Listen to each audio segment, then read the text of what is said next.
Magandang umaga, Poy. Anong ginagawa mo dyan sa bintana, Poy?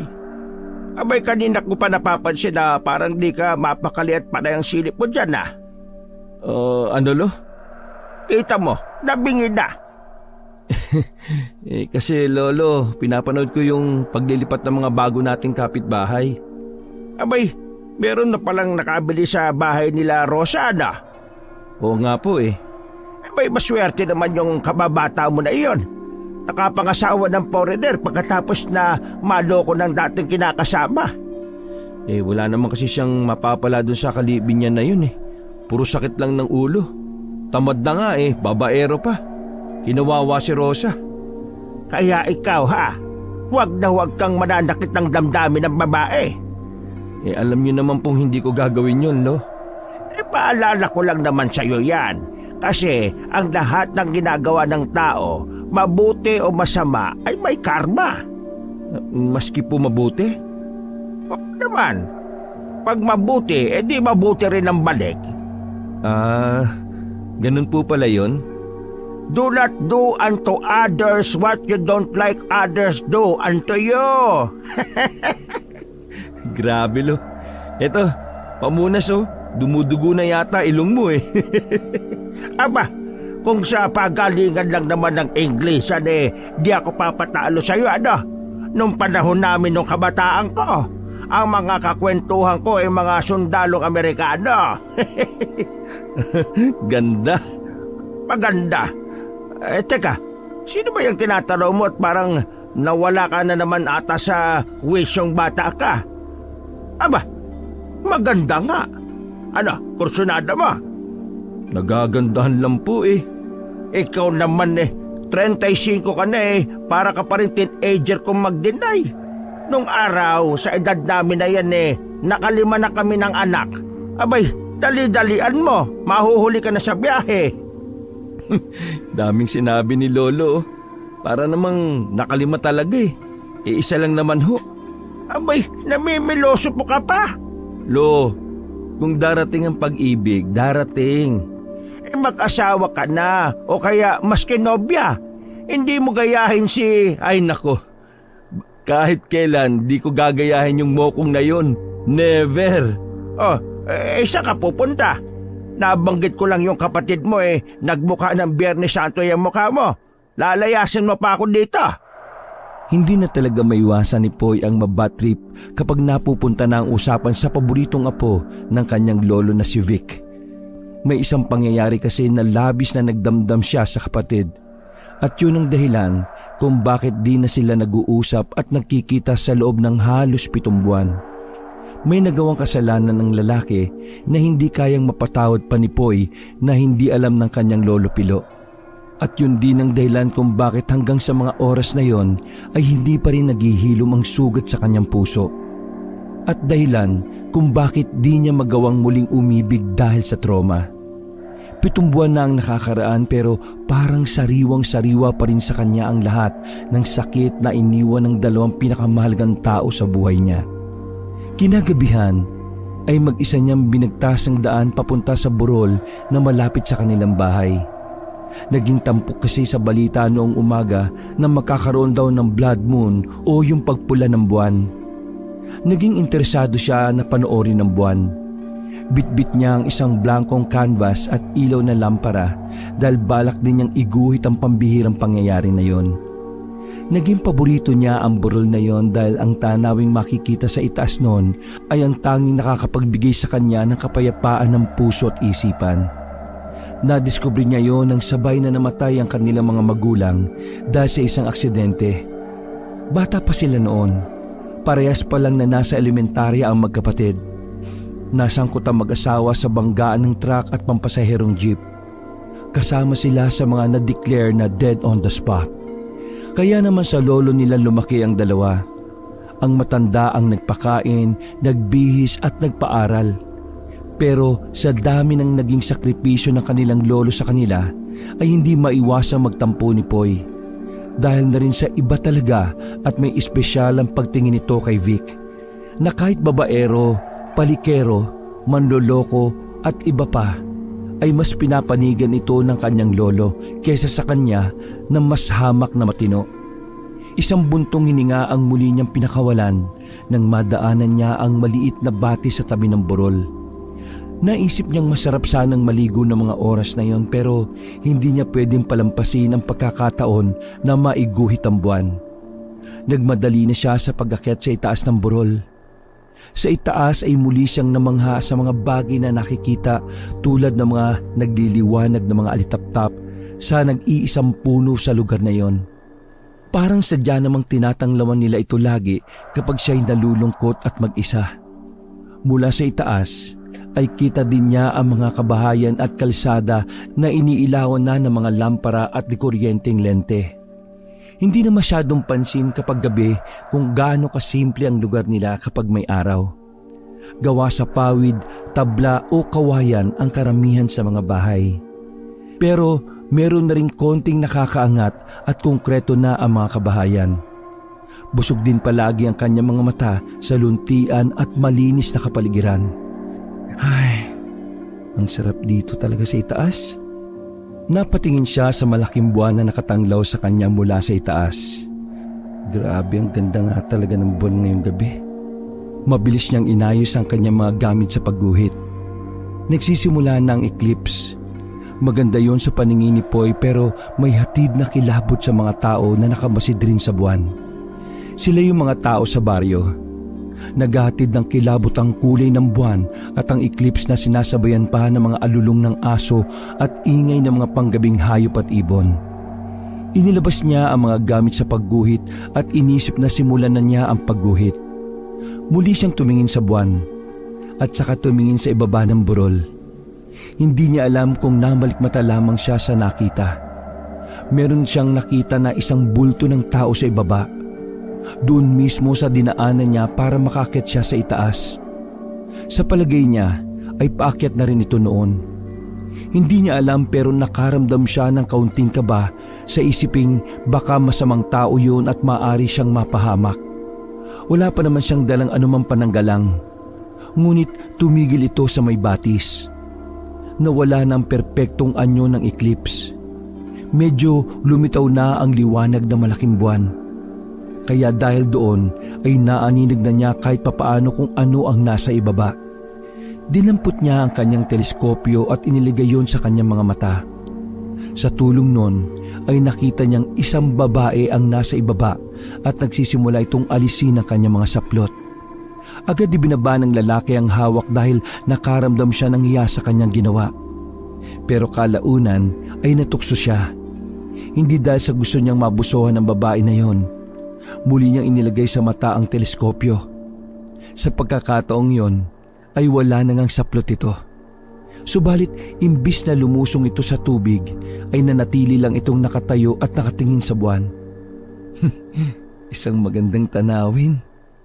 Saad nito na ang tinutukoy ay ang magandang hubog ng hubad na katawan.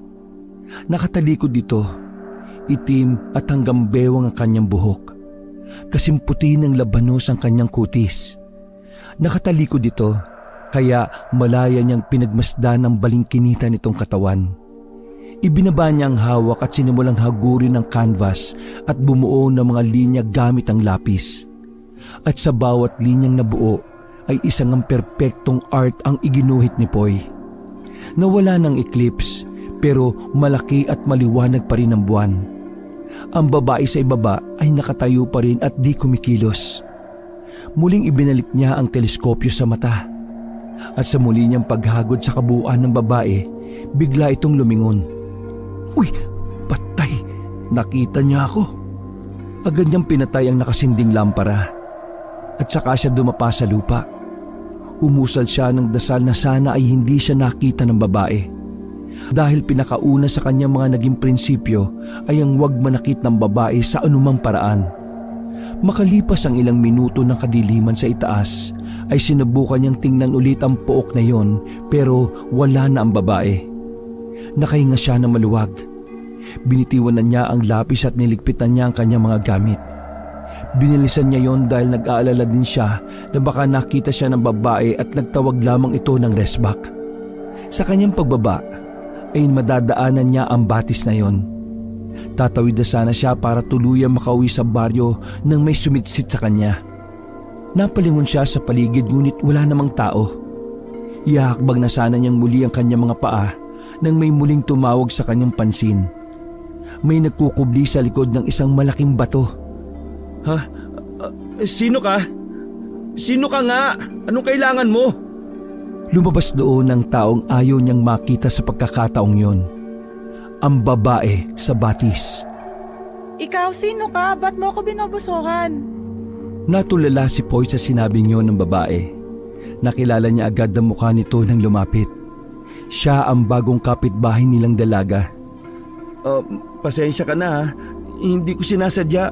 Hindi ko lang kasi inakala na sa ganitong oras ay may tao pang tatambay dito. Bakit? May batas ba dito na bawal tumambay sa lugar na ito ng gantong oras? Ikaw lang ba ang pwede dito? Hindi naman sa ganon, miss. Nakadamit na noon ng dalaga. Tiningnan niya mula ulo hanggang paa ang binata na parang sinusuri. Anong nakita mo? Wala naman. Sinungaling ka. Anong nakita mo? Yung likod. Nahihiya nitong tugon. Wala na bang iba? Oo, promise. Wala na akong ibang nakitang iba. Pasensya ka na ha.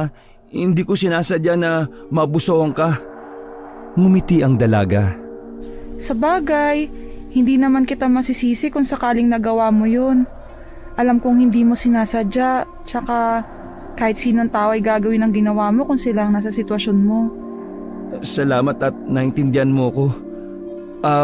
Ako nga pala si Poy.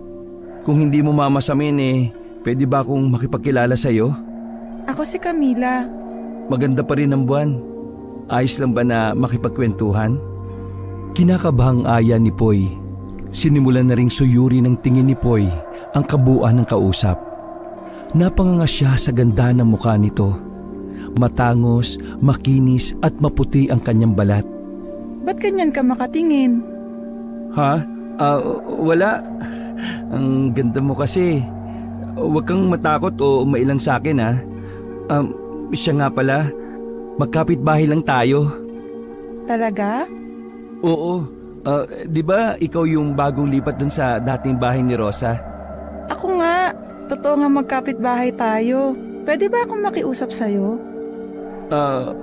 Sige ba? Ano yun? Maaari bang wag mong ikwento miski kanino yung nakita mo? Nakakahiya eh. Ano ba kasing ginagawa mo dito sa may batis? Ang ganda kasi ng view. Yung buwan, itong batis. Parang nararamdaman kong gusto kong magtampisaw sana miski saglit lang. Akala ko kasi walang tao dito. Sa bagay. Ang ganda ng buwan kanina, no? Oo, yung pulang buwan. Alam mo bang nakakapagpalakas ng katawan ng sinag ng buwan pagkatapos ng eclipse? Talaga? Parang wala naman akong nararamdamang kakaiba sa katawan ko eh. Biro lang. Seryoso mo kasi. Ay, grabe. Marunong ka pala magbiro ah. Siya nga pala. Hindi ka pa uuwi? Hatid na kita. Lumalalim na ang gabi eh. Naku, wag na. Baka may makakita sa atin pag chismisan pa tayo. Pero gabi na eh. Baka mamaya may... Huwag kang mag-alala, kaya ko yung sarili ko. Dito na muna ako. Sigurado ka? Oo nga. Okay. Camila, masaya akong nakilala ka. O paano? Kita-kits na lang bukas ha? O sige. Ay, ang cute mo. Tumugon ng isang matamis na ngiti ang babae. Huling nagtama ang kanilang mga mata at unti-unting nagkalapit ang kanilang mga mukha. Hindi niya makitaan ng anumang pagtanggi ito kaya itinuloy niya ang paghalik. Naglapat ang kanilang mga labi at parehas nilang ipinikit ang kanilang mga mata. Ngunit ang mahimasmasan ay agad na binawi ni Poy ang sarili sa sitwasyon. Nako, pasensya ka na ha. Hindi ko sinasadya. Ganun ba?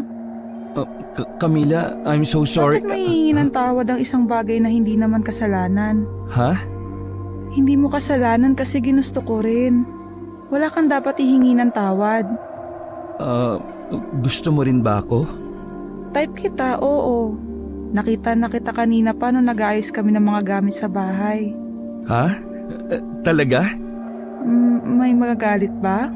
Magagalit na... Nobya, baka kasi may nobya ka na. Ha? Wala. Wala akong nobya. Teka, sinundan mo ba ako dito? Hindi no, wala talaga sa ideya ko na may tao dito. Sus, inibabigla yung usapan na. Hindi naman. Sige, aaminin ko. Gusto kita. Nagagandaan ako sa'yo. Gusto natin yung isa't isa kaso hindi tayo pwede. Bakit naman? Dahil hindi pa tayo magkakilala ng lubos. Ano? Hindi maganda sa isang bago magkakilala na gawin yung ginawa natin kanina. Tama o mali? Sa bagay. Sige. Pero pwede bang umakyat ng ligaw sa inyo? Wag! Bakit bigla ka naman yatang kinabahan? May problema ba? Ayaw pa kasi ni tatay. Baka kasi magalit siya sa akin eh. Dito na lang tayo makita kung ayos lang sa'yo. Okay, sige. Kung yan ang gusto mo. Sige, kita na lang ulit tayo bukas. Dahil hindi mapapayag ni Poy na sabay na silang umuwi ni Camila, ay napilitan na itong mauna. Dahil tsak na mapapagalitan na naman siya ng lolo dahil inabot na naman siya ng gabi sa labas. At saan ka na naman galing, Poy? Pagbungad agad ng matanda, nang buksan ni Poy ang bahay. Ingat na ingat pa naman itong binuksan ng pintuan para hindi makaistorbo sa kasama sa bahay.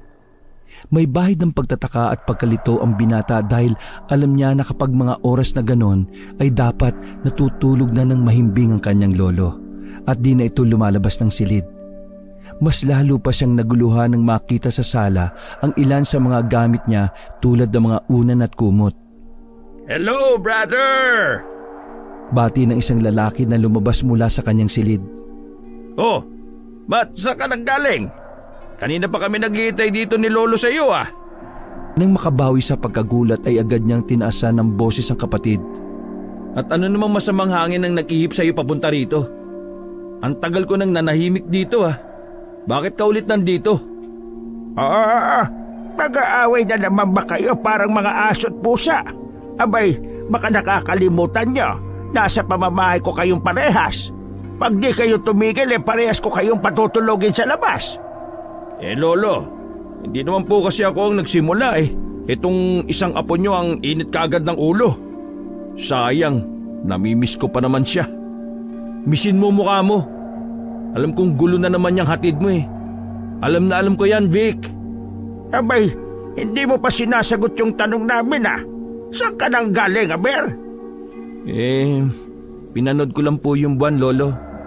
Pasensya na po, hindi ako nakapagpaalam. Malumani na sagot niya. Panay naman ang panunod yun ni Vic ngunit hindi na lamang yun pinapatulan ni Poy. Lumabas lang ako saglit, Lo, para panoorin at iguhit yung buwan. Sige. Magbihis ka na. Itong kapatid mo pala doon na muna sa silid mo matutulog ha? Ho? Paano naman po ako? Abay, magtabi na kayo. Doon ka na sa baba ng kama, ako sa itaas. Bakit nakalabas dito sa sala yung mga gamit ko? Baka lang sakaling ayaw mo akong kasama sa kwarto Di nakaredy na. Yan ang tinatawag na humility. Humilityin mo mukha mo. Hindi mo ako mapapalis sa kwarto ko, no? Ito naman, masyadong galit sa mundo. Walang nagawa si Poy kundi ang bumuntong hininga bilang sagot. Wala naman siyang magiging laban sa kapatid dahil alam niyang kakampihan lamang ito ng kanyang lolo at siya na naman ang lalabas na masama. Tahimik na pumasok sa kanyang silid si Poy at inilapag ang canvas sa kama. Pagkatapos niyang maglinis ng katawan at magbihis ay muli niyang sinariwa sa isip ang babaeng kasama. Kinuha niya ang canvas at sinubukang dagdagan ng imaheng ginuhit. Ipipinta niya ang mukha ng babae. Malapit na niyang matapos ang kalahati ng mukha nang biglang lumapit sa kanya ang kapatid. Aba, ang ganda naman yan Huwag mong pakialaman to ha. Grabe naman, tinitingnan lang Binabalaan kita, wag na wag mo tong pakikialaman. Oo na. Pero teka, di ba sabi mo yung buwan lang yung guguhit mo? Ano ba paki mo? Pero in fairness ang ganda. Sino yung babaeng yan? Bakit ka ba nandito? May ginawa ka na naman ba? Sinong tinataguan mo? Uy, grabe naman tol. Masyado ka mapanghusga Dinadalaw ko lang si Lolo kaya ako nandito. Tinitigan ni Poy ang kapatid. Saka gusto ko mag-relax mula sa magulong lungsod. Dito sa probinsya, tahimik. At saka, Vic, wag na tayong maglukan dito, no? Magsabi ka ng totoo. Alam natin parehas na di ganitong klase ng lugar ang mundo mo. Pinanlakihan niya ito ng mga mata habang sinusuyod ng kanyang paningin si Vic mula ulo hanggang paa. may nabuntis akong babae. Di ko naman sigurado kung sa akin yun. Napanganga si Poy sa sinabing yon ng kausap. Nabigla siya. Maski sanay na siya sa madaming katarantaduhan na kinasasangkutan ng kapatid, hindi niya napaghandaan na makadisgrasya ito at may planong di panindigan ng babaeng nabuntis. Nasisiraan ka na ba? Dito ka pa talaga nagtago? Saan naman ako pwedeng magtago? May malay ko sa'yo. Wag mo na munang sasabihin to kay Lolo O ano ngayon ang plano mo? Paano kung anak mo nga yung dinadala nun? Di ka ba nakukonsensya na pababayaan mo yung magiging anak mo? Ngunit imbis na sumagot ang lalaki ay pumunta na ito sa ibabaw ng kama at nagtalokbong ng kumot. Hindi na ito nakipag-usap pa. Kinabukasan, 6:00 pa lang ng umaga ay bumangon na si Poy. Sabik itong nagpunta sa kusina para ipagtimplan ng kape ang kanyang lolo Pilo. Naabutan niya na ito na isinasalin na ang mainit na tubig sa termos. "Oh, Lo, nakapagpainit na pala kayo ng tubig. Patangaga po yata ninyong nagising." Balak ko sana kasing manghuli ng manok para may ulam. Kaso... Nakita ni Poy ang lungkot at pagkabahala sa mukha ng kanyang lolo. "Oh, bakit Lo? May nangyari ba?" Ayan, nandyan sa lababo yung mga manok. Nilapitan niya ang itinuro nito. Natagpuan ko ng patay ang 5 manok na yan sa bakuran natin kaninang madaling araw. Puro may kagat at puro sugat. Tignan mo, halos madurog na rin ang ilang piraso ng kanilang mga buto at nagas-nagas ang karne. Aba, sino naman po yung maglalakas loob na gawin sa atin to? Kaya nga nakakalungkot. Hindi na natin pwedeng pakinabangan ang mga ito. Nasa kalagitnaan ng pag-uusap ang maglolo nang may mapansin na isang matandang babae na di kilala sa tapat ng bakuran ng dating bahay ni Rosa. Hindi masyadong namukha nito ng maglolo dahil sa marungis at natatakpan ng magulo nitong buhok ang halos buong mukha niya. Palinga-linga ito sa paligid na animoy parang may hinahanap. "Naku, Lolo, tingnan niyo, mukhang may baliw na naman na naligaw dito sa baryo." Kaya nga Tanungin natin baka may kailangan o baka naliligaw. Ay nako, wag na wag mong lalapitan. Hindi natin kilala yan, baka mamaya masamang tao pa yan.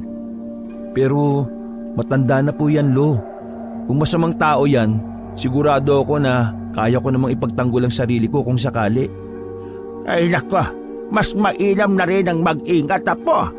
Tara na, magkape na lang tayo. Hayaan mo na yan. Sige, kayo po ang bahala. Teka, ako na ho magtitimpla. Mabuti pa nga. Mamaya baka pwedeng ikaw na maglibing ng mga manok na yan sa likod. Sige po, Lo, ako na po ang bahala dyan. Magandang umaga sa pinakamatikas na lolo sa buong mundo. Aba, gasing ka na pala. Halika na, magkape tayo. Umismid si Poy nang makita ang kapatid. Matapos magtimpla ng kape ay kinuha niya ang kanyang tasa at piniling sa labas na lang ito inumin. Naupo siya sa duya na palagi din nilang tambayan ng lolo na nasa kanilang bakuran. Nakatali ito sa puno. Ilang sandali lang ang nakalipas ay nakita niyang lumabas mula sa bahay nila Rosa ang babaeng gustong-gusto niyang makita. Magandang umaga, Poy! Agad na bati ng dalaga na makita ang lalaki. Kumuway ito bilang pagbati. Magandang umaga! Kumusta? Ngunit hindi na siya sinagot ng babae. Mabilis nitong pinulot ang walis tingting at nagwalis na sa kanilang bakuran. Sa di inaasahang pagkakataon ay may lumabas sa pinto at inuluwa noon ang isang lalaki na may matikas na pangangatawan. May edad na ang lalaki kumpara kay Camila, kaya hindi iniisip ni Poy na maaring karelasyon niyo ng babae. Tumingin ang lalaki sa kinaroroonan ng binata at tinapunan niya ito ng isang matalim na tingin. Dahil hindi na naging komportable sa sitwasyon, ay pinili na lang ni Poy na pumasok sa loob ng bahay. Samantala, sa loob ng bahay ay panay naman ang pasikat ni Vic sa kanyang lolo tungkol sa mga narating nito sa pagsisikap sa trabaho. Tuwang-tuwa naman ang matanda dahil paniwalang-paniwala ito sa mga kasinungalingang binabanggit ng apo. Siya naman pagpasok ni Poy muli sa kusina.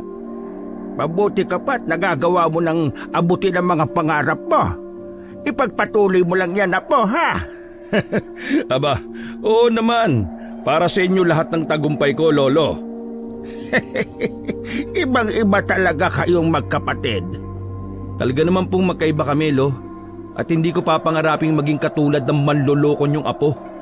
Aba, at mukhang iba ang tabas ng iyong dila, Poy. May mali ba akong nasabi? Wala naman po, Lolo. Kaso wag po kayong masyadong nagpapaniwala sa kasinungalingan ng lalaking yan. Imbis na pagsalitaan mo ng ganyan tong kapatid mo, matuto ka rin sana magsikap. Puro ka na lang kasi drawing. Abay, wala ka namang mararating dyan. Gayahin mo itong si Vic. May maayos at magandang trabaho. Yumuko na lang si Poy. Tiniis niyang di na magsalita.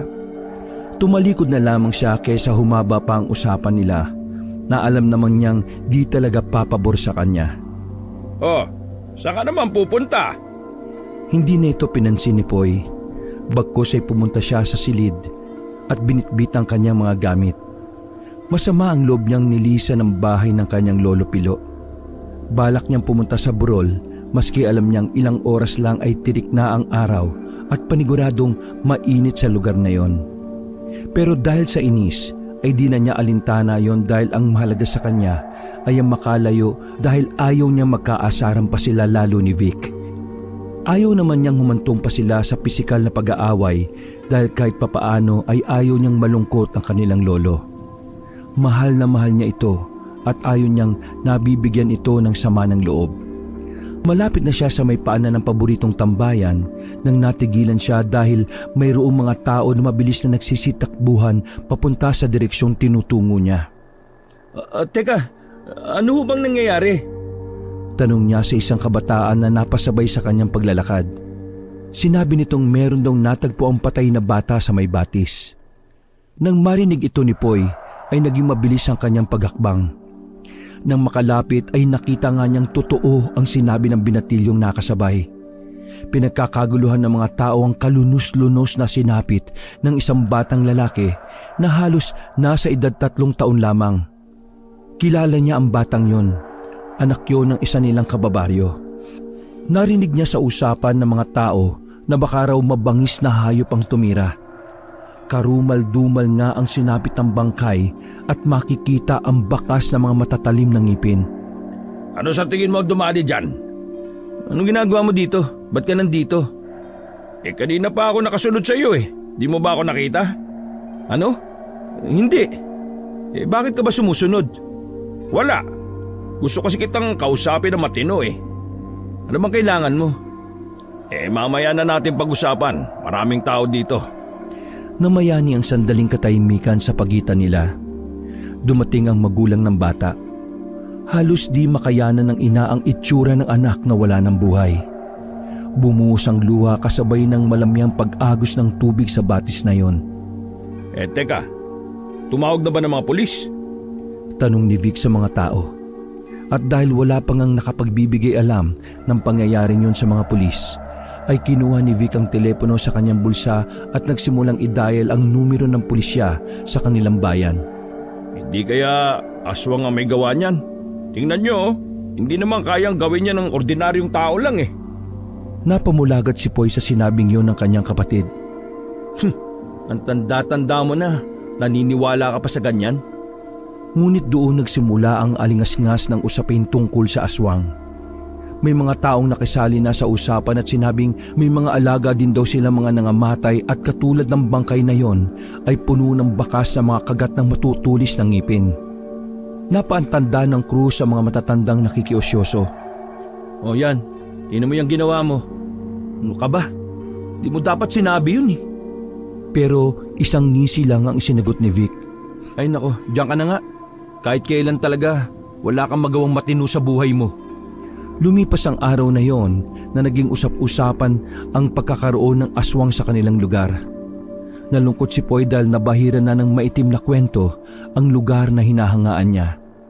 Alam niyang di na matatahimik ang lugar na yon matapos ang pangyayaring yon.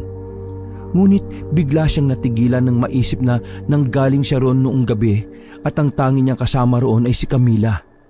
Ipinilig niya ang kanyang ulo at pilit na binubura ang namumuong hinala sa kanyang utak.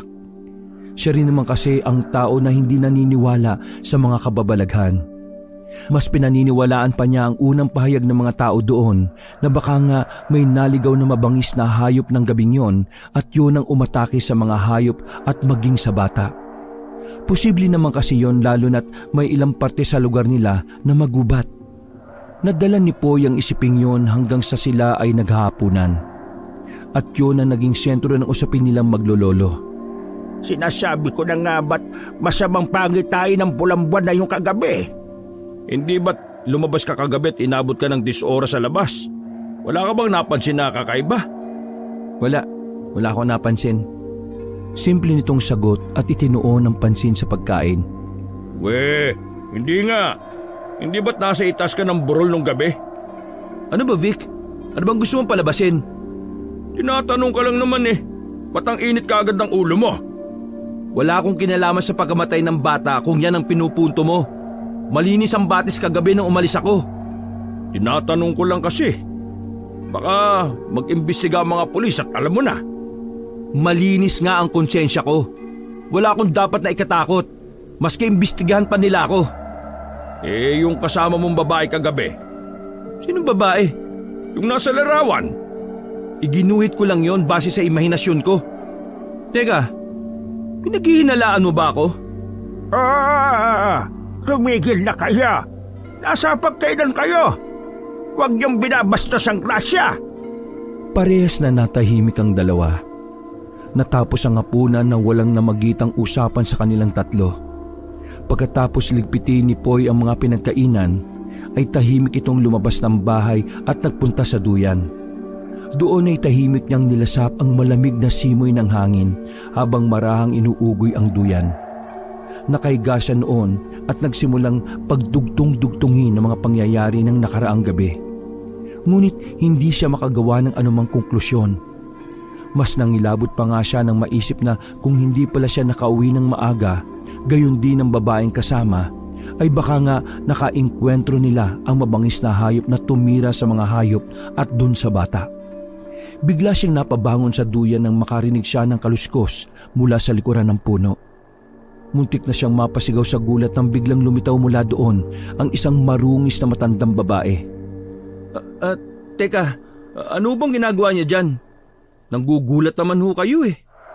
Hindi naman mukhang nakakapinsala ang matandang yon, kaya hinayaan na lamang ni Poy na naroon sa kanyang tabi ang matanda. Umupo ito. Mag-iingat ka, iho, sa mga taong nakakasalumuha mo. Ano ho?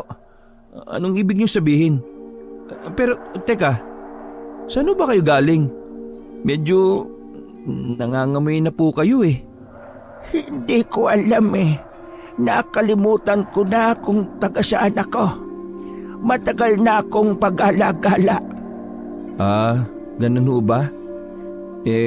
Kumain na po ba kayo? Hindi pa.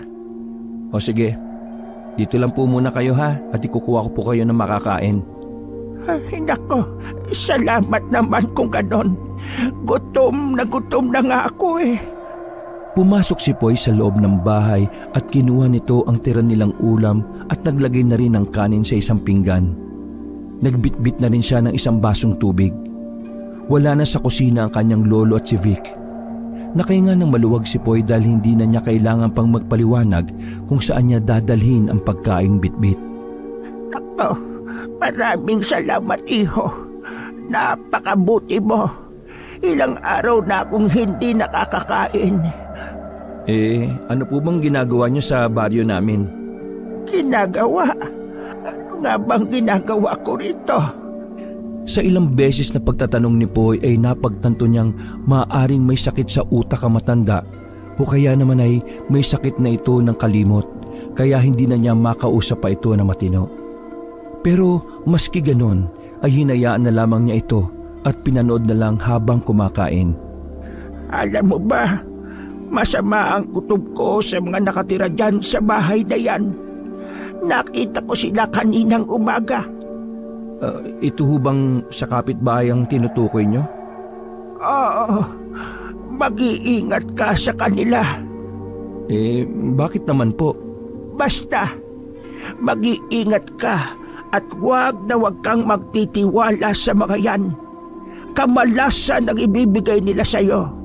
Sayang, mabait ka pa namang bata. Ganun ho ba? O siya, salamat sa pagkain, iho. Ako aalis na. Saan naman ho kayo pupunta niyan? Gabi na. Delikado na po magpagala-gala pa sa daan. Walang makakagalaw sa akin, iho. Huwag kang mag-alala. Ayos lang ako. Kung gusto niyo po dito na lang po kayo magpalipas ng gabi. Pwede ko po kayong samahan dito. Ay nako, huwag na. Salamat sa pagkain, ha? Sige na, aalis na ako. Sige po, mag-ingat po kayo, ha? Isang ngiti ang iniwan ng matanda bago naglakad palabas ng bakuran nila Poy. Samantala, habang unti-unting nawawala sa paningin ni Poy ang kausap, ay napatingin siya sa bahay na tinutukoy ng matanda. Nangunot ang noon niya nang mula sa bakuran ng bagong kapitbahay ay may mabilis na aninong lumabas ng kanilang bakuran. Hindi niya sigurado kung ano ang nakita pero kinabahan siya. Mabilis siyang umalis ng duyan at pumasok sa loob ng bahay. Pagpasok niya sa silid ay nakita niyang masarap na ang tulog ni Vic. Malalakas na ang hilik nito at hindi na ito nagigising sa tunog ng sariling telepono. Dinampot niya yon at wala sa sariling sinagot ang tawag. Boses yon ng babaeng umiiyak. Nagsimula na rin maglandas ang luha ng kanyang mga mata dahil nakilala niya ang boses na yon. Ayon sa babaeng nasa kabilang linya, ay nagsusumamo ito kay Vic na makipagtagpo sa kanya alang-alang sa batang nasa sinapupunan nito. Tahimik lang si Poy. Hindi niya magawang maibuka ang kanyang bibig dahil sa emosyon na nararamdaman ng mga oras na yon. Isang malakas na paghagulgol mula sa kabilang linya ang narinig. Kasabay nun ay ang mga katagang magpapakamatay daw ang babaeng yon kapag hindi nagpakita sa kanya ang kasintahan. Panahikbi ang lalaki nang sagutin nito ang kausap. Wag mong gagawin yan, Jocelyn. Nakikiusap ako. Pupuntaan kita. Si Jocelyn ang kauna-unahang babae na minahal niya. Ang babaeng una niyang pinangarap na makasama habang buhay. Ngunit sa hindi malamang dahilan, ay bigla na lamang itong nawala at di na nagparamdam sa kanya. Ilang buwan din bago niya nalaman na sumama pala ito kay Vic sa syudad at sila ang nagsamang dalawa. Hindi pa ito malalaman ni Poy kung hindi lamang nagmalasakit sa kanya ang pinsan ni Jocelyn. At ito mismo ang nagsabi sa kanya ng katotohanang pinagtaksilan siya ng dalawang taong pinakamahalaga sa kanyang buhay. Labis na nasugatan ang kanyang puso. Kinapa niya ang sarili kung talaga bang gugustuhin pa niyang makita ang dating kasintahan. Ngunit wala siyang makapangpuot para sa babae. Mas nag-init ang dugo niya nang masulyapan niya ang masarap na tulog ng kapatid. Naisip niya kung paano ito nakakatulog ng ganun kasarap, ganung may isa na namang itong inagrabyado. Nag-alala siya para sa kalagayan ni Jocelyn. May naisip siyang plano. Kinabukasan ay maaga niyang inayos ang kanyang mga gamit. Nagbitbit siya ng isang bag at nagdala ng ilang piraso ng damit. Nagdesisyon siyang lumuwas para puntahan ang babae at pigilan ito sa nais na gawin. Kailangan niyang iligtas ang dalawang buhay na nasa tiyak na kapahamakan. Saan ka pupunta? Nakagaya ka. Wala ka bang planong magpaalam man lang? May bibisitahin lang po akong kakilala sa lungsod, Lo. At saka susubukan ko na maghanap muna sandali ng trabaho. Total narito naman si Vic. May kasama po kayo. Ganun ba? Parang ang bilis mo naman natang magdesisyon. Ano bang pumasok dyan sa isip mo at naisip mong bigla na magtrabaho? Wala naman po, Lo. Naisip ko lang na tama po kayo. Wala po akong mararating kung tangi ko lang na gagawin ang magpinta at magdrawing. Hindi ko namang intensyon na sabihin ng ganung bagay sa'yo, Apo. Pagpasensyahan mo na ako. Tanong ko lang, baka nagtatampo ka na naman sa akin. Ay, hindi po, Lo. Wala po akong karapatang magtampo sa inyo, no? Mas marami po akong dapat na ipagpasalamat. Siya, mag-iingat ka doon, ha? Baka hindi ka sanay sa lungsod. Gusto mo bang gisingin ko si Vic at sabihin kong ihatid ka sa sasakyan? Ay, naku, wag na po. Wag po kayong mag-alala, Lo. Kaya ko na po ang sarili ko. Sige. Teka, sandali, ha? Heto, idagdag mo sa panggastos mo. Naku, wag na po, Lo. Sapat na po yung pera ko dito. Hindi, Apo. Kunin mo ito. Makakatulong to sa'yo. Hindi na sana kukunin ni Poy ang ibinibigay na pera ng kanyang lolo. Ngunit nang makita niyang nalungkot ang mukha ng matanda, ay napilitan siyang abutin ito. Inisip niya na ibibili na lamang niya ito ng pasalubong pagbalik niya sa kanilang baryo. Pagdating sa lungsod ay tinuntunan niya agad ang address na ibinigay sa kanya ni Jocelyn. Agad siyang sinalubong ng babae at masayang masaya ito na sa wakas ay dumating na rin ang pinakamamahal niyang lalaki. Subalit nang makalapit siya kay Poy ay biglang napayuko ito ng ulo. Nakilala niya si Poy. Ang akala niya ay si Vic ang dumating. Agad siyang tinanong ng babae kung bakit siya ang nagpunta imbis na si Vic. Hindi agad nakapagsalita si Poy. Tahimik siyang pinagmasdan ng itsura ng dating nobya. Tumaba na ito at malayong malayo sa dati nitong balingkinita na katawan. Nagbago na rin ang kutis dala marahil ng kanyang pagdadalang tao. Para namang nahiya bigla ang babae nang makitang muli si Poy. Ang lalaking pinaasa lang niya sa isang huwad na pagmamahal. Minahal naman niya si Poy noon pero hindi niya gusto ang buhay sa bukid. Kaya nang makilala niya si Vic, ang kakambal ni Poy sa isang okasyon dati sa bahay ng magkapatid, ay inakit niya ito nang malamang nagtatrabaho sa lungsod si Vic. Pangarap niya ang makapunta sa Maynila. Sa ganoong kababaw na dahilan ay nagawa niyang lokohin at iwan sa ere ang lalaking walang ibang ginawa kundi ang mahalin siya ng tapat. Ngunit isang karma ang dumating sa kanya. Dahil sa halos 7 buwan na pagsasama nila ni Vic ay nalaman niyang ibang-iba ang ugali nito kay Poy. Nung una lang sila naging masaya. Pero nung huli na ay nalaman niya kung gaano kawalang kwenta ang sinamahan. Naniwala na siya na palagi may kaakibat na karma ang bawat masamang ginagawa. Humingi ito agad ng tawad sa dating kasintahan. Inamin nitong wala na talaga itong maihaharap sa kanya. Nagsimulang maglandas ang luha sa kanyang mga mata. Ngunit imbis na sumbatan siya ni Poy, ay niyakap niya ang babae. Nalabis niyang ikinabigla. Jocelyn, hindi kita susumbatan. Pero ipangako mo na aalagaan mo ang sarili mo at yung pamangkin ko. Nakikiusap ako sa iyo. Aayusin natin to, magtiwala ka sa akin. Matapos ang maikli nilang pag-uusap, ay pinapasok na ni Jocelyn ang lalaki sa inuupahang bahay. Panay naman ang bati ng mga kapitbahay nila kay Poy. Inakala nila na yon ay si Vic. Akala daw nila ay hindi na nito babalikan ng dalaga. May isa pang ang nagsabi na mabuti raw at nakonsensya siya. Nako, wag po kayong mag-alala. Ang totoo po niyan may inasikaso lang po ako sa probinsya kaya saglit na nawala. May hinahanda kasi akong sorpresa dito sa magiging asawa ko Nagsita-asa ng kilay ng mga tsismosa na nakikiosyoso sa muling pagbabalik ng inaakala nilang si Vic. Ayun na nga ho, papakasalan ko na itong si Jocelyn. Sinabi ko lamang para hindi na ako tanggihan kapag inaya ko na ng kasal. Walang nasabi ang mga mapanghusgang mga kapitbahay ng babae sa sinabing yun ni Poy. Sa loob ay panay naman ang tawa ng babae dahil sa mga nakitang reaksyon ng mga kapitbahay niya. Ikinuwento nito sa lalaki na ilang araw rin siyang pinagchichismisan sa lugar na yon dahil nga sa pagkawala ni Vic. Nagpasalamat ito kay Poy dahil iniligtas siya nito sa mga yon. Ilang araw din siyang naging abala. Mas lalong nagngit-ngit si Poy nang malaman niya na ni minsan ay hindi man lang nagawang ipatingin sa doktor ang nabuntis na nobya. Kasunod noon ay ipina-check up niya ito. At nang makitang ayos na ang lahat, ay nagkasundo na silang gawin ang susunod nilang plano. Uuwi sila ng probinsya para ayusin ang kulot na utak ng kakambal. Madilim na nang marating ni Poy at Jocelyn ang bahay ng kanilang lolo. Inalalayan niya ang babae sa pagbaba sa tricycle. At pagkatapos ay kinuha niya ang kanilang mga gamit.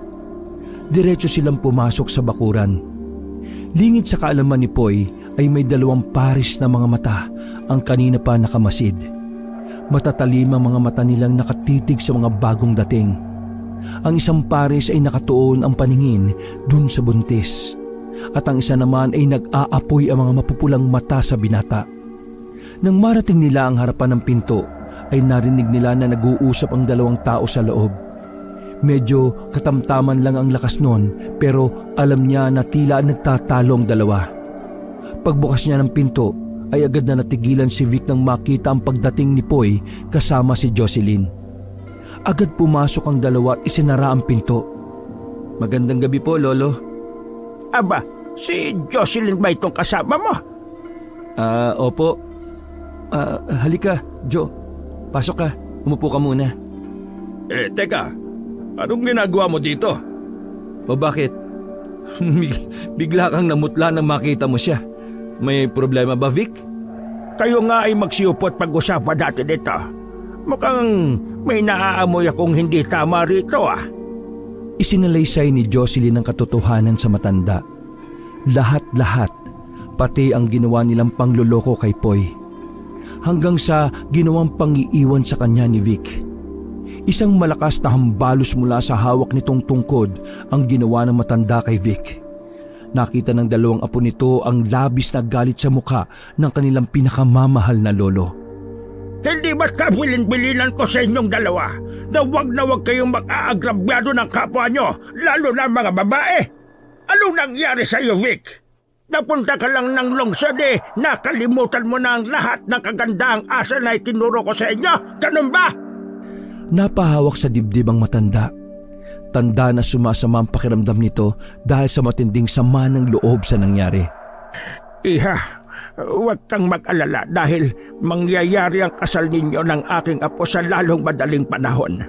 Bukas na bukas ay mamamanhikan kami sa inyo. Pero Lolo, hindi pa ako handa mag-asawa. Anong hindi ba handa?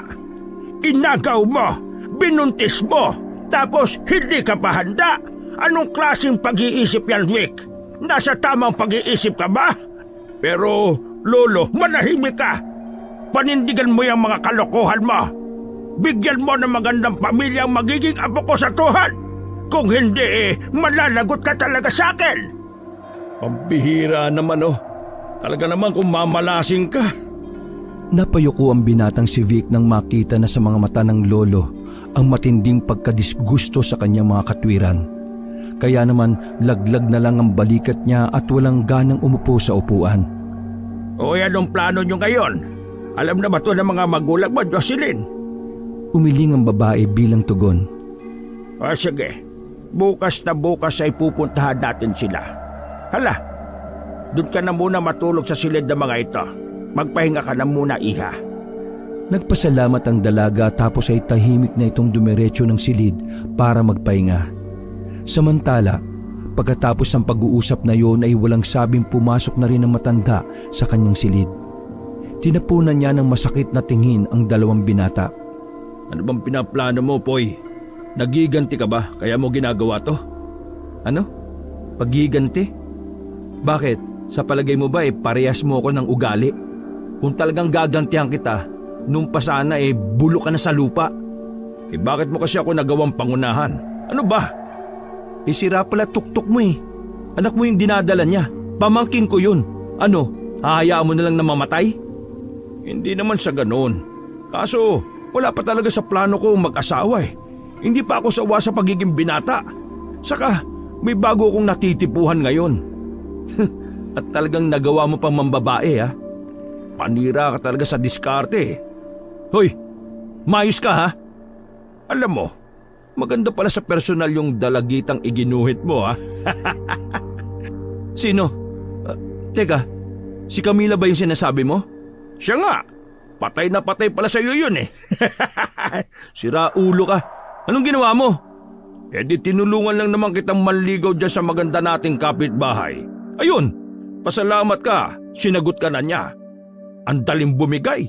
Sinabi ko lang na mahal ko siya eh. Ayun, binigay na lahat. Walang iya ka talaga. Hindi na napigilan ni Poy ang sarili sa panibagong kalokohan na ginawa ng kanyang kapatid. Talaga bang hindi ka makontento sa buhay mo kaya mo ko palaging pinipirwisyo? Alam mo bang gusto ko ang babaeng yon? Ba't mo pinakialaman? Hayop ka talaga! Isang suntok sa muka ang kaagad na tumama sa mukha ng kausap. Hindi na nagawa pang umilag ni Vic nang bigla itong sinundan pa ulit ng isang sapak. Lumandas ang dugo mula sa ilong nito. Lumabas ang kanilang lolo nang marinig na nagkakagulo na silang dalawa. Maging ang buntis na si Jocelyn ay napanganga nang makita ang nagkakainitang magkapatid. Alis na muna ako! At mabilis siyang lumabas ng bahay na yon nang hindi na hinintay ang sagot mula sa mga kasama. Agad niyang tinungo ang burol upang doon magpalipas ng buong magdamag. Mahalumigmig ang panahon ng gabing yon at nanunuot ang lamig sa kanyang manipis na damit. Pinagmasdan niya ang paligid ng burol. Wala ang mga alitaptap sa puno. Malamlam rin ang liwanag ng buwan. Maulap ang kalangitan na tila nakikidalamhati sa kanyang pagdaramdam. Konti na lang talaga! May babaw na kita sa lupa! Nang gigigil na sigaw niya sa itaas ng burol. Kasabay ng malakas niyang sigaw ay ang pag-alulong ng mga aso sa kanilang baryo. At kasunod noon ay ang halos sabay-sabay na pagpatay ng mga ilaw sa bawat bahay. Mula sa itaas ay isang bahay na lang ang nakikita niyang maliwanag. Yun ay ang kanilang bahay. Ang sama ng loob niya ay hindi pa rin nabawasan, di tulad ng dati na kayang pakalmahin ng espasyong yon ang lahat ng kanyang mga hinanakit. Pakiramdam niya na mga oras na yon ay hindi na sa kanya nakakampi ang burol. Nagsimula siyang magmuni-muni. Naisip niya ang kanyang mga magulang. Lahat ng alaalang meron siya sa piling na mga ito ay kanyang sinariwa. Kasama na rin doon yung panahon na silang dalawang magkapatid ang naging sandalan ng isa't isa nang mawala ang kanilang magulang. Nanumbalik sa isip niya ang mga pangako nila sa isa't isa. Umusbong ang kaunting pag-asa ng pagpapatawad sa puso ni Poy. Umiyak siya ng walang tigil. Sa kanyang pagmumuni-muni ay unti-unti ring natutunan ni Poy na intindihin na lang ang kapatid. Kahit na magkaiba sila ng pananaw at kilos, ugali at diskarte, ay magkapatid pa rin sila. Wala na silang ibang pamilya, kundi silang tatlo na lang na kanilang lolo Pilo. Pagkatapos tumulo ang luha ay nagdesisyon ng binata na bumalik na ng kanilang bahay. Habang naglalakad, pababa ng burol, ay may mga narinig siyang kaluskos na parang sumusunod.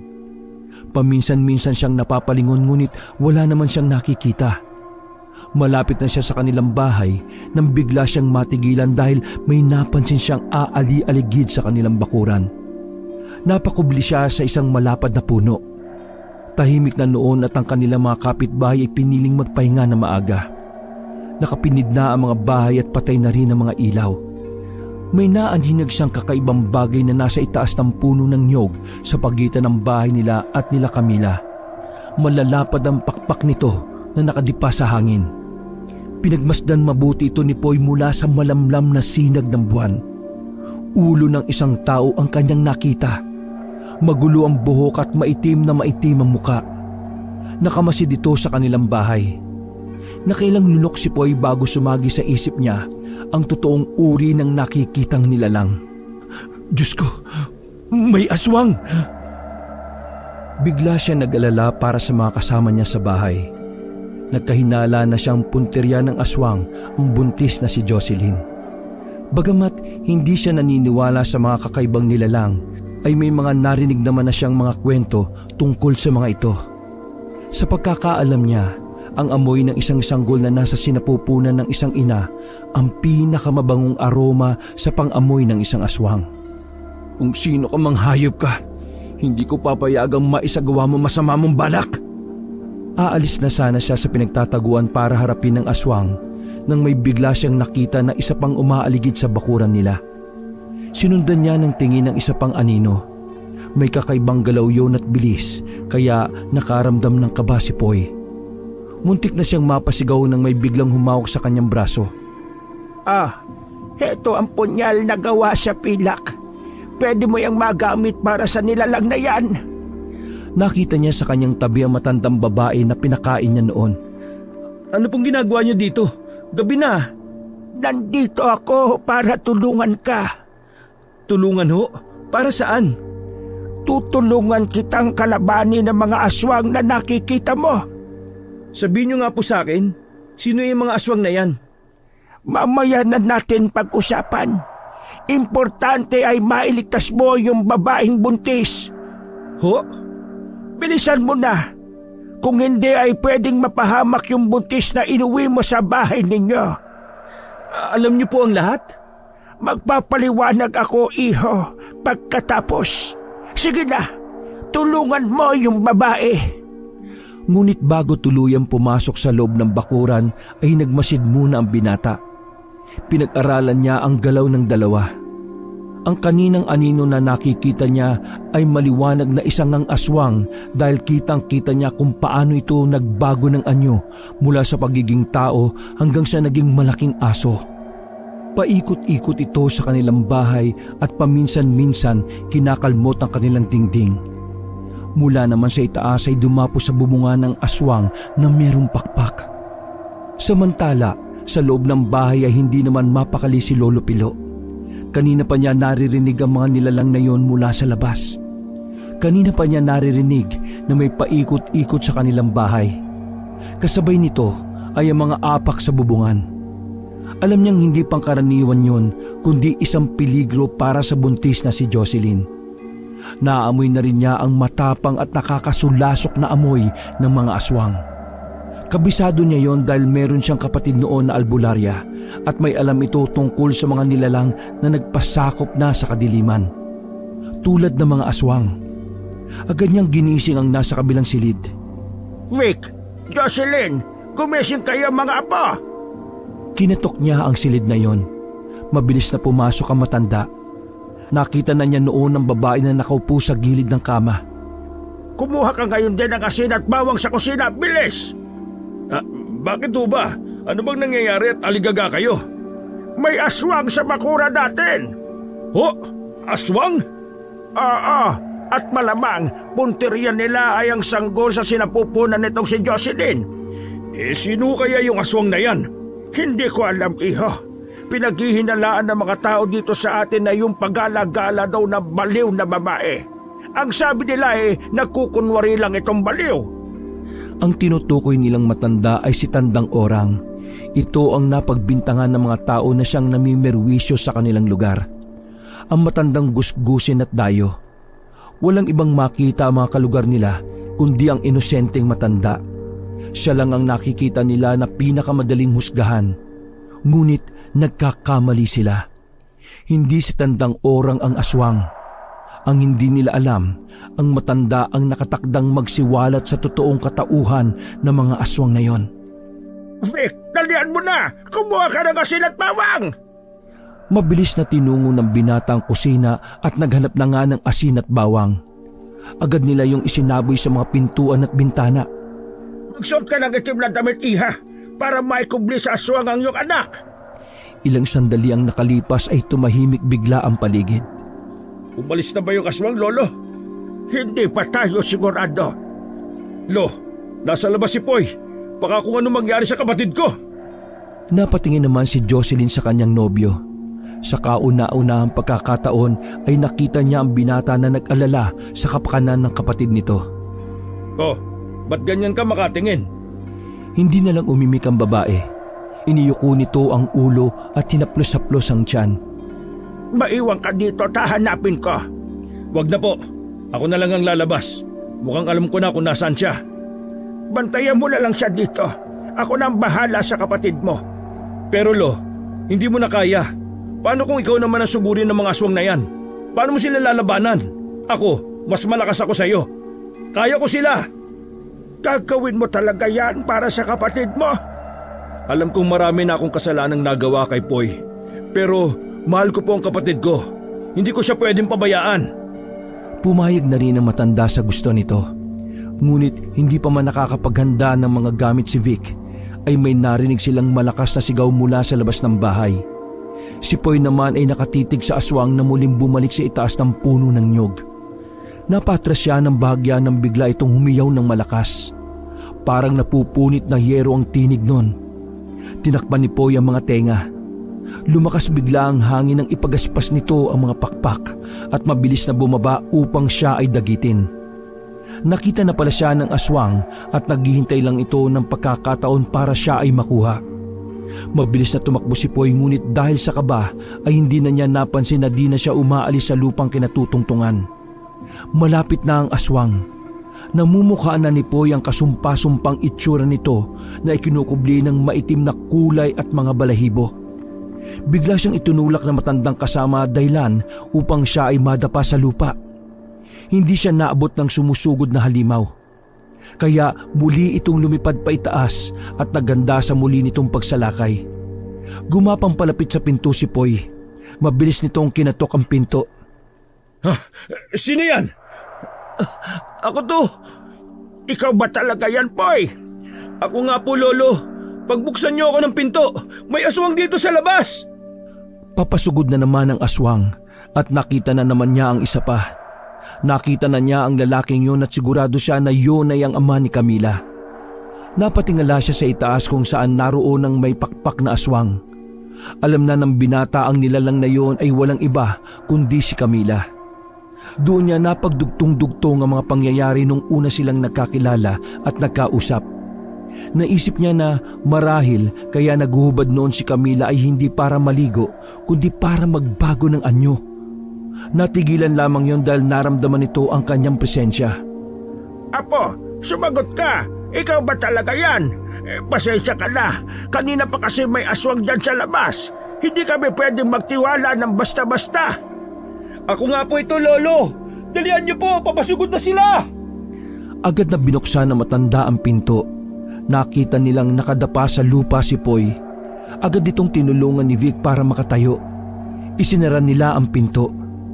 Lolo, may kasama ako sa labas. Papasukin natin. Kawawa naman. Sinong kasama? Yung matandang babae po. Nako, iyari na. Alam mo bang yung matandang yun ang pinaghihinalaan nilang aswang dito? At yung din tsak ang kanina pa nagbabalak na saktan tong mag-ina ko? Hindi, nagkakamali kayo. Hindi siya yung aswang. Nakilala ko na yung mga aswang, Lolo. Sila yung mag-ama dyan sa kabila. Yung bagong lipat. Si Camila. Dire-diretso nitong payag sa kanyang lolo at sa kapatid na si Vic. Natulala naman sa revelasyong yon ang kakambal. Ano? Aswang si Camila? Oo, kahit ikubli niya ng pagbabagong anyo ang tunay niyang muka, alam kong siya yon. Sigurado ko. Saka yung matanda na sinasabi niyo, may alam siya tungkol sa mag-ama na yon. At alam din niya kung paano sila mapupuksa. Ipinakita nito ang hawak na punyal na yari sa pilak. Hindi nakapagsalita si Lolo Pilo nang makita ang punyal na yon. Maingat niyang hinawakan yon at pinagmasdan. Nakita niya ang nakalilok doong inisyal ng pangalang Pilo.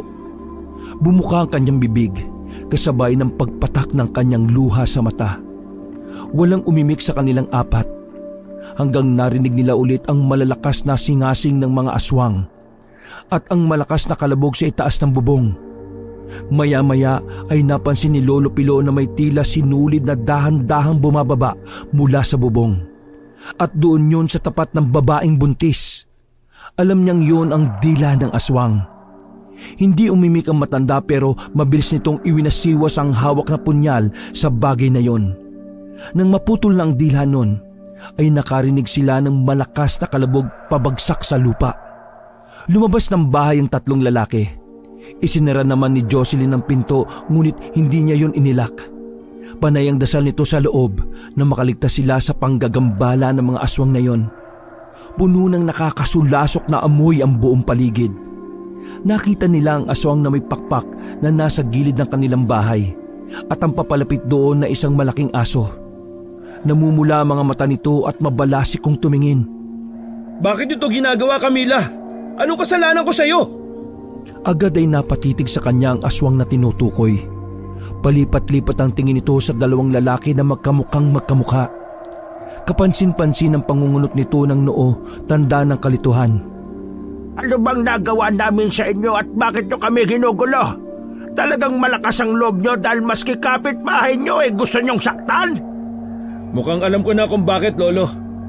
Nakayakong saad ng binatang si Vic. Nagpanggap nga kasi akong si Poy at pinaniwala ko siya na may gusto ko sa kanya. Ano? Camila, nagsiselos ka ba kaya mo to ginagawa? Ngunit walang tugon si Camila. Nakatitig lang ito sa tatlong lalaki na yon. Hinarap sila ng aswang na anyong aso. Umalulong ito ng pagkalakas-lakas. Muling lumipad si Camila at nagpaikot-ikot sa itaas. Maya-maya ay dumapo ito sa itaas ng bubong. Kinakalampag niya at tila sinisira yon. Nako, si Jocelyn! Sigaw na matanda. Mabilis na bumalik si Vic sa loob. Lumabas mula sa pinagkukublihan nito ang matandang babae nang makitang papasugod na sa dalawang lalaki ang malaking aso. Iniharang nito ang katawan. Agad ay nakagat siya sa braso ng asong yon. Napahiga ito sa lupa. Agad itong sinakmal ng aso sa kanyang lieg. Nakatingin ito sa matandang si Lolo Pilo. Mabilis na kumilos ang matanda at sinaksak ang aswang na yon. Agad na bumitaw sa pagkakakagat ng aso. May bahid pa ng dugo ang nguso nito at matutulis na pangil. Tumulo ang dalawang klase ng dugo at dumilig ito sa tigang na lupa. Kinuha ni Poy ang punyal at ilang beses niyang pinagsasasaksak ang aso hanggang sa tuluyan na nga niya iyong mapatay. Nilapitan ni Lolo ang naghihingalong matanda. Hinubad niya ang damit at inilagay yon sa liig ng matanda kung saan tumatagas ang masagana nitong dugo. Samantala, nang makita ni Camila ang nakahandusay na katawan ng ama, ay nagbago ito ng anyo. Ang singasing ay napalitan ng sigaw at ang paghiyaw ay napalitan ng malalakas na pag-iyak. Camila, tama na! Lumabas si Vic at si Jocelyn. Ako may kasalanan nito. Ako ang parusahan mo. Ako yung lalaki na inakala mong si Poy. Pasensya ka na kung niloko kita. Nagwala ang aswang na si Camila. Ngunit bago pa man ito makasugod muli ay nakarinig sila ng mga tinig na paparating. May mga nagtatakbo ang tao na palapit sa kanilang kinaroroonan. Kanya-kanya mga ito ng bitbit na mga sandata. May mga nakabitbit ng buntot pagi. Mga sulo at matutulis na kahoy na sadyang inihanda nila para anumang oras ay magamit nila bilang pagtanggol sa kanilang mga sarili at pamilya. Sinugod nila ang aswang na nasa bubong. Dahil sa takot na masukol siya ng mga tao ay agad na lumipad na ito palayo. Nang makita ng mga tao ang aswang na aso ay agad nila itong itinabi at sinimulang paliguan ng gaas at patungan ng mga kahoy. Sinunog nila ito. Ang kapitan naman ng barangay ay agad na nagpakuha ng masasakyan upang maitakbo sa ospital ang sugatang matanda. Ang matandang yon na minsang pinagbintangan na aswang ay ang matagal na hinahanap na kapatid ni Lolo Pilo. Nagkahiwalay sila noong nag-asawa si Orang at mula noon ay di na sila ulit nagkita pa. Doon napatunayan ng mga tao sa baryong yon na tunay ngang hindi dapat manghusga ng tao na base lamang sa anyo nito. Dahil tulad ni Camila, tunay ngang di lahat ng maamong muka ay mabuti. At mayroon ding natutunan si Vic sa nangyari. Nangako siya sa sarili na tatalikuran na niya ang pagpapaasa lalo na sa mga babaeng hindi naman niya kilala. Ang katapatan niya ay tuluyan na niyang inialay sa kanyang magiging asawa na si Jocelyn. Ngunit maski ayos na sila ng babae ay hindi sila maaaring magpakasal sa kadahilan ng magiging sukob ito. Hindi nakaligtas sa tiyak na kapamakan si Lola Orang. Namatay ito pagkalipas ng 2 araw. May nagsabi na hindi ito namatay dahil sa mga sugat nito. Namatay ito dahil sa kumalat na kamandag ng aswang. Hindi na nito kinaya ng kanyang katawan dahil na rin sa edad. Samantala, pagkatapos ng libing, Bandang hapon ay mag-isang inakyat ni Poy ang burol na dating tambayan. Mula sa itaas ay tanaw niya ang batis. Ito na ang huling pag-akyat ko sa iyo. Sabi nito na ang tinutukoy ay ang burol. Aalis na ako. Lalayo ko sandali para hanapin naman ang magandang kapalaran na naghihintay sa akin sa lungsod. Matagal siguro bago ako makabalik dito. Lumuhod siya sa lupa at nagsimulang magukay. Nang mahukay na niya ang gustong lalim at lapad, tumayo siya para kunin ang larawang iginuhit niya noong huling pumula ang buwan. Camila, kakalimutan na kita.